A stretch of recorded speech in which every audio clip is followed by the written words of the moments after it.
Welcome to the MUFG Global Markets FX Week Ahead podcast with Lee Hardman, Senior Currency Analyst at MUFG. It's Friday, 5th December 2025, and joining Lee to pose some questions on the financial market themes for the week ahead is Abdul-Ahad Lockhart, Currency Analyst at MUFG. The following podcast is intended for professional investors and eligible counterparties only, and not for retail clients.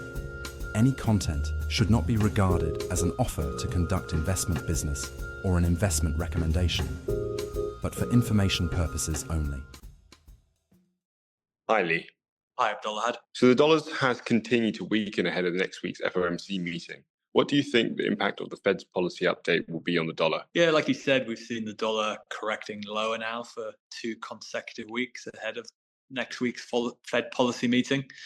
Obviously, over that 2-week period, we've seen the US rate market move to more fully price in a 25 basis point cut for the Fed next week. So we think that the market is obviously well priced now for the Fed to cut rates next week, and that's still our kind of base case view. We think that the leadership at the Fed will still try to push through a third consecutive rate cut.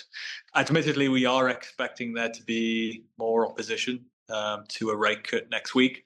We could see more dissents from other FOMC participants, but we think that the leadership's likely to at least agree some form of compromise agreement with the more hawkish participants. And I think that deal could involve cutting rates, but the trade-off being that the updated guidance going forward is likely to strike a more hawkish tone next week. So we are expecting a hawkish cut from the Fed. And we think the message from the Fed is likely to indicate that going forward, the pace of rate cuts is likely to slow.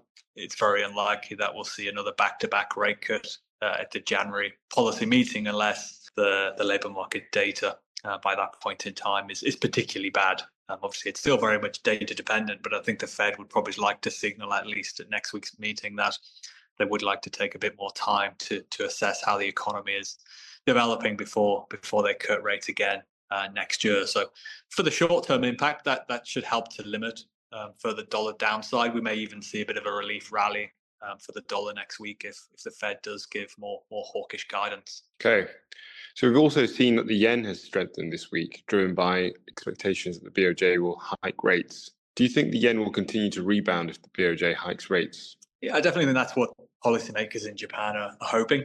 As we've seen this week, the BoJ has signaled strongly that they are planning to raise rates this month.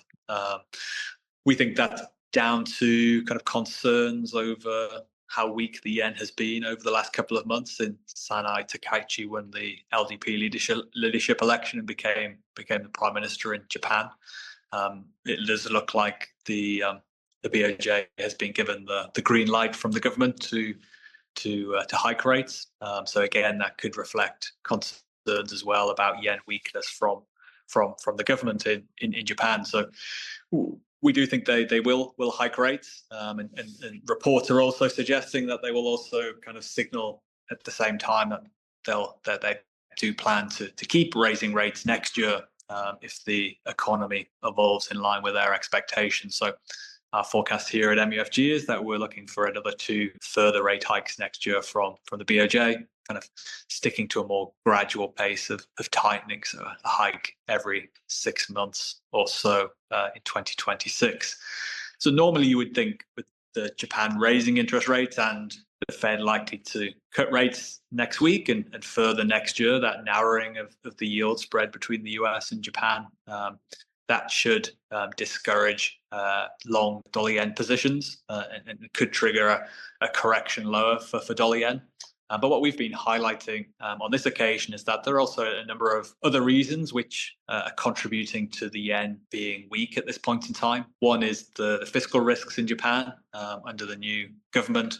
Obviously, they have put together a bigger than expected budget, and that's added to fiscal concerns amongst investors in Japan. And while those fiscal risks remain on the table, that might make it more difficult for the yen to rebound, even if the BoJ hikes rates, as we expect this month. And then on top of that as well, I think the broader financial market conditions are also still quite supportive for carry trades. Volatility going into year end is close to year-to-date lows. So even if yield spreads do narrow, volatility is low, then it's still a fairly attractive environment for putting on carry trades, which could continue to curtail upside for the yen in the near term.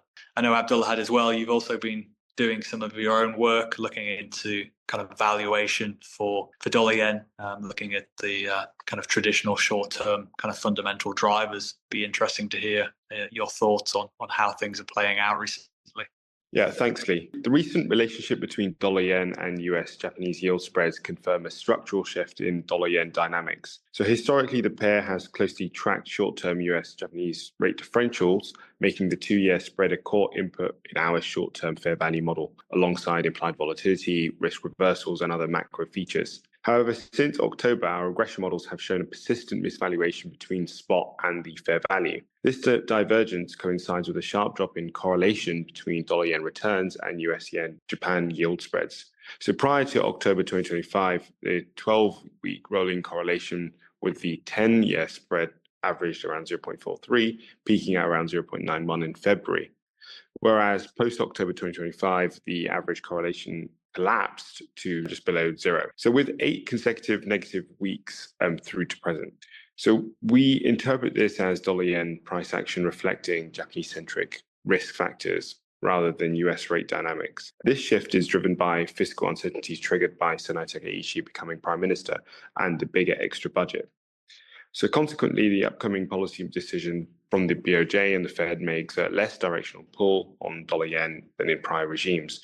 So if fiscal concerns persist, the yen could remain weak, even as yield spreads continue to narrow. Thanks for that, Abdul-Ahad. Good insight. And just thanks everyone for listening to today's podcast, and have a good weekend. Thank you for listening to this MUFG Global Markets podcast. Rate, review, and subscribe. Contact your MUFG sales rep for more information. Come back next week for more insights from the Global Markets Research team.